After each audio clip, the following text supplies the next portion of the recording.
I'm riding every roller coaster at Hersheypark, like a coaster that's over 200 feet tall, this one with an insane beyond vertical drop, and even one of the fastest and most intense coasters in the world. This park is literally home to 14 of the most intense and out-of-control coasters on the planet, and I'm riding all of them to find out, are Hersheypark's coasters actually as good as they say, or is the park completely overhyped? Starting with Stormrunner, which goes from 0 to 72 miles an hour in 3 seconds. Go!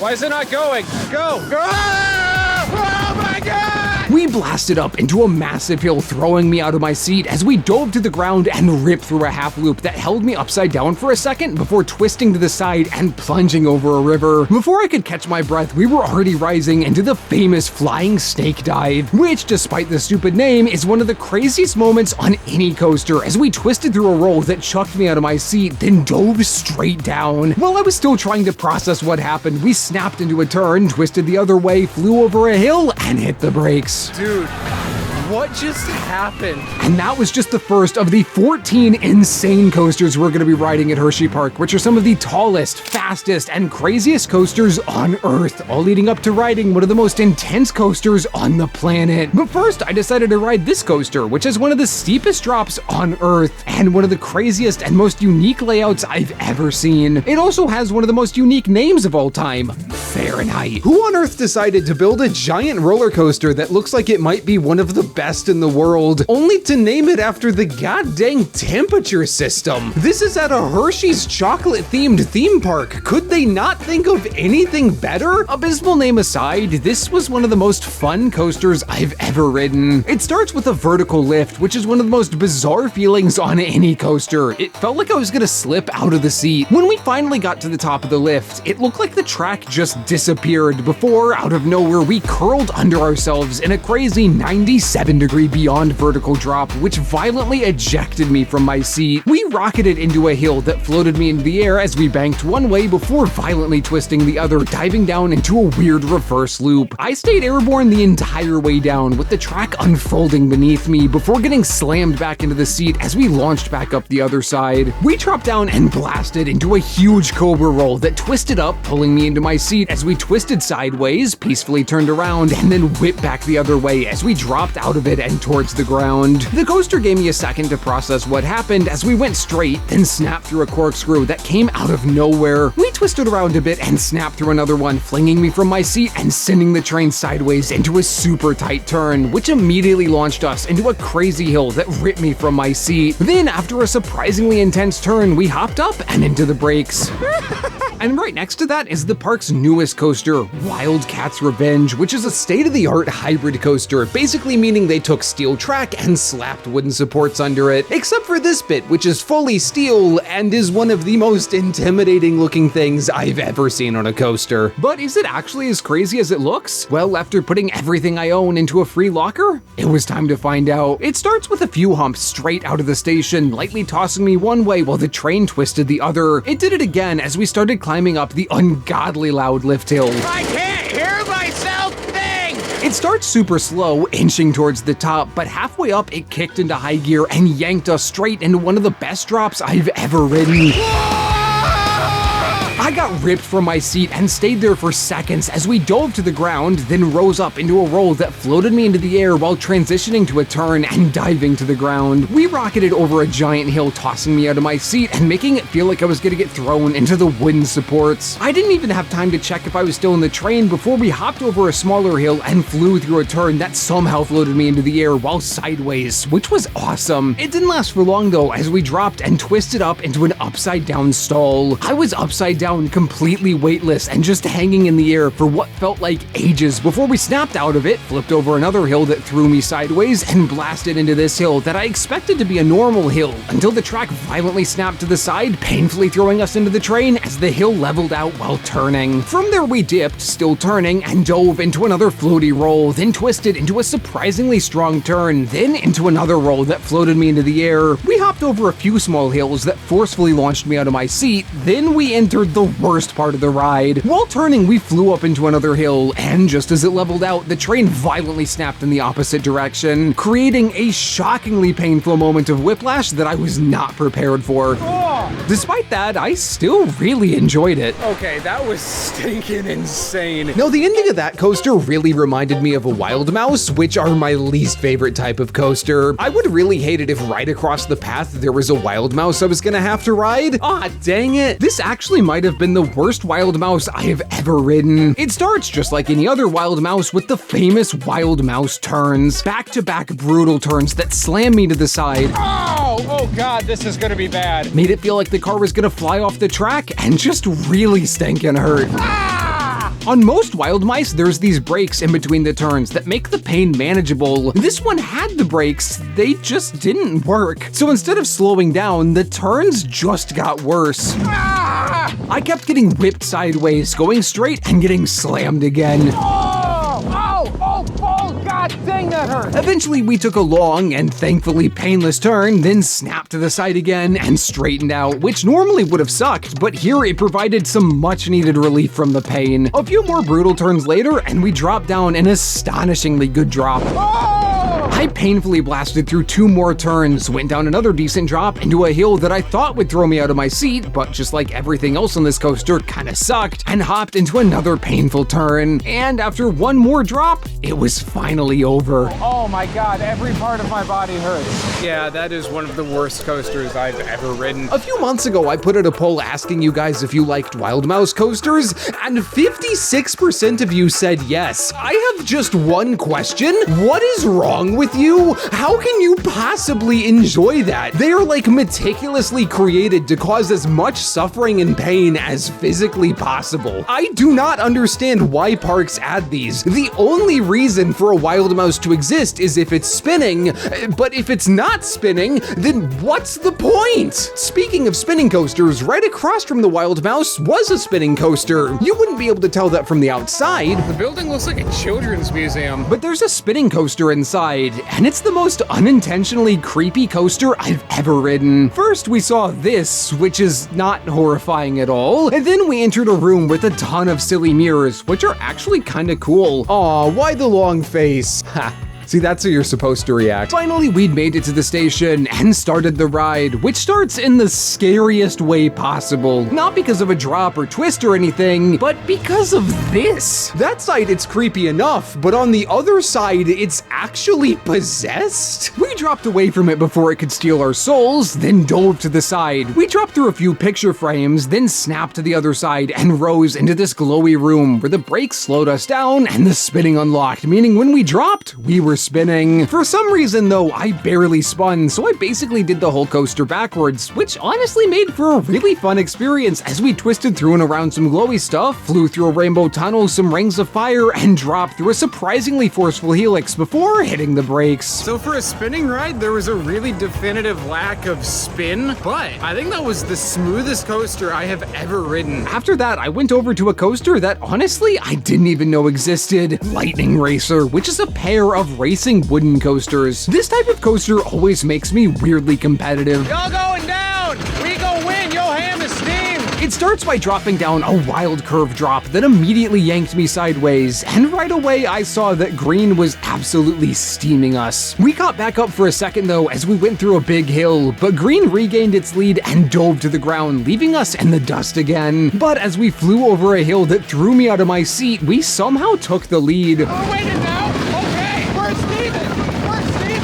Oh my God, we're losing again! We dropped right behind them and blasted over another hill that violently tossed me up. We went through a turn, then over another hill and another twist as we watched green getting further and further ahead of us. We split off from them and twisted to the side, nearly colliding head on. Then we twisted under the green side, went over them, twisted to the side, going over another hill that tossed me into the air again. Then we dropped into a sharp turn that pinned me to the side of the seat as we twisted headfirst past them one more time. We flew over another hill and connected back up with the green side, just in time to watch them cross the finish line, completely destroying us. The loss was crushing, but instead of soaking in the disappointment, I decided to soak in the water park. And while I was there, I couldn't help but notice the giant water coaster, and I had to give it a try. There was only one problem. I am absolutely terrified of water slides. Oh God.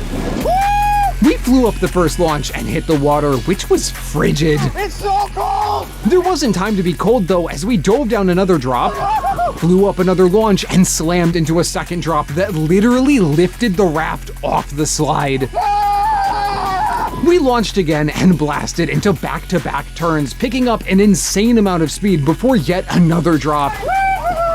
And by this point, I was actually loving it.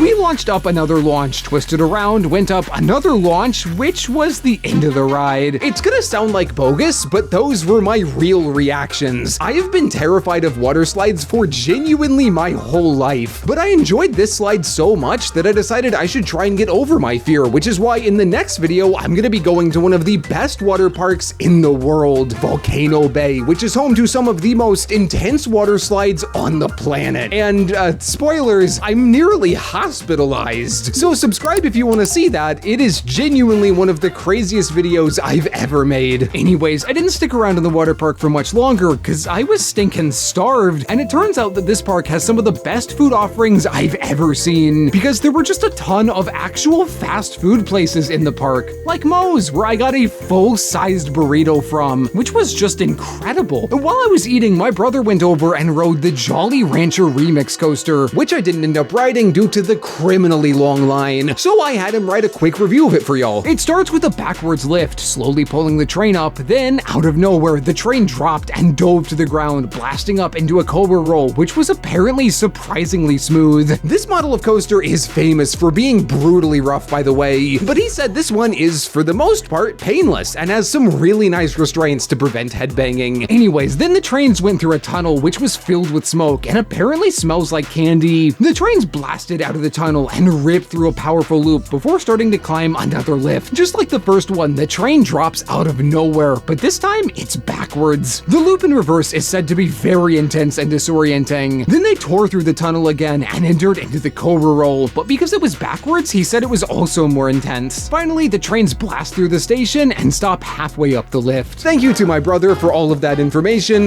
The line was like 45 minutes long, and I wasn't about to deal with all of that. On the topics of coasters I didn't ride, I also didn't take on the kiddie coaster. I just assumed I was gonna need to have a child with me to be allowed to ride it. Overall, it looks like a fairly okay coaster for kids, but some people say it is absurdly rough, so take your kids on it at your own risk. Anyways, once I was done eating, I decided to let the food settle, so I walked over to Trailblazer, the park's mine train. It starts by slowly turning and going through this shed. Then we started climbing up the super slow lift. When we finally made it to the top, we dropped down a tiny dip, then twisted down a slanted drop, flying past Stormrunner's line and weaving to the side with way more speed than I expected. I thought the coaster was gonna be actually crazy, but then we hit some brakes which nearly completely stopped the train. We slowly dropped off the brakes, went under the train tracks, rose up slightly, and crawled towards some straight track. Then we jankily snapped up into a giant helix. Just like everything on this coaster, it started super slowly, but as we twisted around, we picked up more and more speed, slamming to the side as we spun around. We flew out of the helix right next to the ground, shot up into this mineshaft looking thing, and I was ready for a drop or another helix, but it was just the brakes. For a mine train, it was actually a pretty fun ride. I just wish it was a bit longer. After that, I went over to the park's famous hollow area, a beautiful river completely surrounded by roller coasters, including this one that runs right alongside the river and looks crazy intense, Great Bear. And after soaking in the view for a second, I realized I was in the wrong place to ride it, because even though I could see the entirety of its layout from where I was standing, I had to walk all the way over here to get to ride it, which was kind of confusing. Finally, after walking through the non-existent line,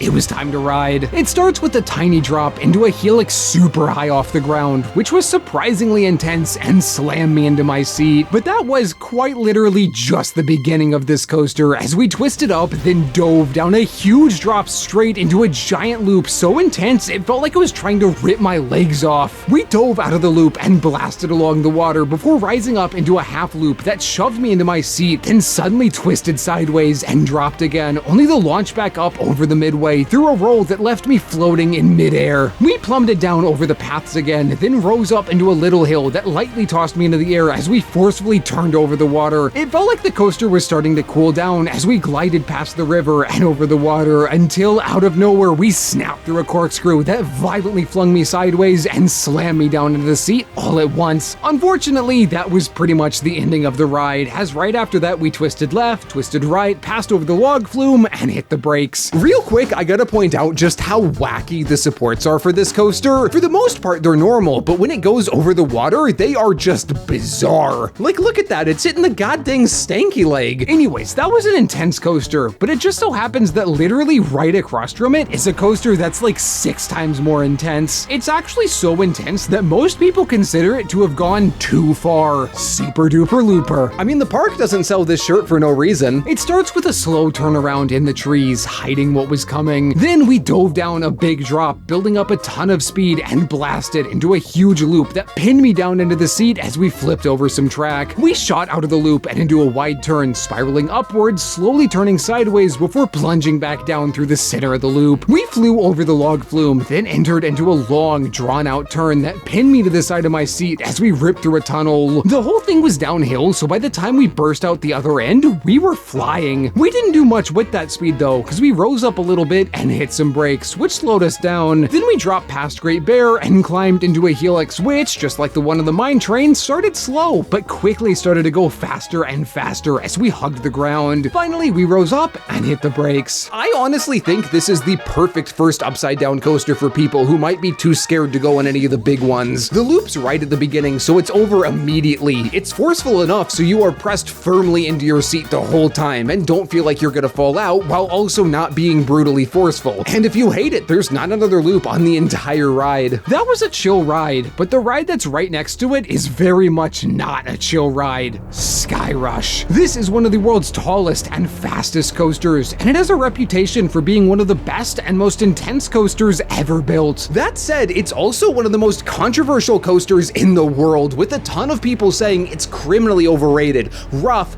bumpy, and way too short. Popular coaster YouTuber Airtime Thrills even said, "In row 6 was one of the roughest things I've ever ridden in my life." Yikes. So is it actually amazing, or just as bad as people say? Well, there's only one way to find out. It starts with one of the fastest lifts I've ever ridden, throwing us straight up the 200-foot hill. Before I even had a second to take in the view, we were launched down the best drop I have ever ridden. I was ripped into the air so hard, it felt like I was getting thrown from the train. Then suddenly halfway down, it somehow threw me even harder. I slammed back into my seat, and before I could even take a breath, we were twisting through one of the most intense turns I've ever experienced, which caused me to nearly black out. When I came back to reality, we were soaring over one of the strongest hills I've ever experienced. I was launched upwards and pinned to the lap bar with an unfathomable amount of force. Then I just stayed there for what felt like ages as we crossed over a pond. We twisted to the side and I got slammed back down as we blasted through an aggressive turn that completely steamed my ham. Then we soared over another amazing hill that had me flying in midair for seconds. Then we dove straight into another crushing turn that shoved me into the seat. We twisted through whatever this thing is called, which tossed me out of my seat sideways as the track untwisted underneath me and we dove over the water. From there, we snapped into this weirdly slow turn that didn't really do much of anything and bounced over this turning hill that flung me sideways and into the air at the same time. Then we swerved over the water, flew over another hill that floated me out of my seat, twisted over a wooden coaster and past the kiddie area and hit the brakes. So, was it overrated?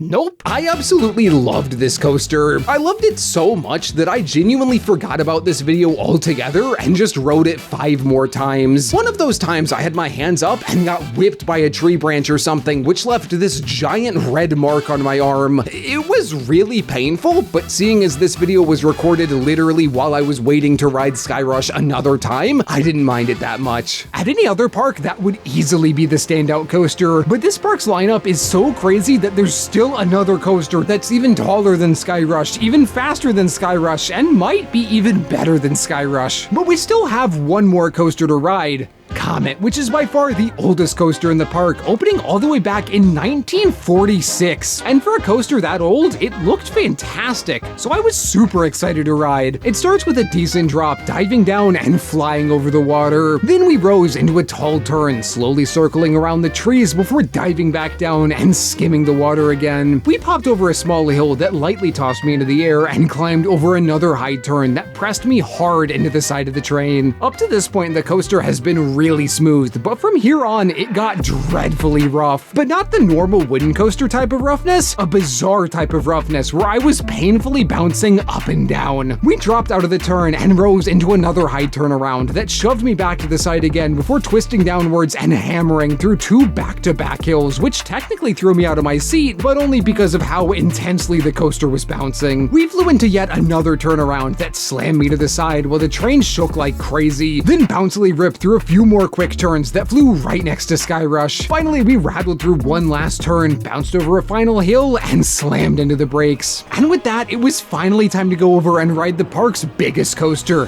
Candymonium, which is 10 whole feet taller than Skyrush. Crazy, I know. This was the first coaster I saw when entering the park, and I'd been looking forward to it all day. I had to wait a minute before I could ride it though, not because the line was long, but because it took them forever to load a train. Fun fact, their timer maxes out at 2 minutes, and if you look, they don't even have half the train loaded. So while I wait for them to load, let's talk about the park's utterly bizarre, but also kinda awesome dark ride. It's actually not inside of the park itself, it's inside of the giant shop right outside of the park's entrance. We went in thinking this was gonna be a tour of the actual chocolate factory, so imagine our shock when the cows started singing. That whole scene really just set the tone for the ride, as for the next 9 minutes, we slowly toured around the factory in a bizarre mix of factual information about how chocolate's made and a goddamn fever dream. We saw where they screen the beans, where they blend the beans, got roasted like beans in a tunnel that blasted us with heat, saw how they broke the beans, and got told how they mill the beans by a living Hershey's chocolate bar. That is the most bizarre sentence I have ever said. That's how the rest of the ride went. We saw a few, honestly, very well done sets, then come across the living bar or a few other living Hershey's chocolates. My favorite scene was the last one, where we saw tons of chocolates getting packed up and shipped to the stores. On its own, this would have been a really cool scene, but the living candies were there watching and smiling while their brethren are packed up and sent to be eaten. Is this not morbid to anybody else? Jokes aside, I actually really liked this ride. It's basically one big long advertisement, but it's a fun advertisement, and I got chocolate at the end. And hey, look at that, it's finally our turn to ride Candymonium. Unlike Skyrush, we slowly climbed up the 210-foot tall lift, giving me time to soak in the view. Not much time though, because before I knew it, we'd made it to the top. I was levitating out of my seat for seconds as we fell down this seemingly never-ending drop. Then we flew up into a huge hill that had me flying for 5 straight seconds. We dove down and twisted into a massive drawn-out turn, twisting one way before snapping the other and twisting around. We floated through another giant hill that made me completely weightless, then rocketed over a long, stretched out hill, pinning me against the restraints before twisting up and through a helix that I expected to crush me, but it mostly just looked cool. We snapped to the side in a strange outer bank twist that tossed me a little sideways before we dove to the ground and entered into the frankly kinda weird second half. The first half was all about getting thrown into the air, but the second half was all about visuals as we twisted around a massive Hershey's Kiss-shaped fountain flying low past the water. Then we turned around, hopped over the path, and hit the brakes. But wait, there's more!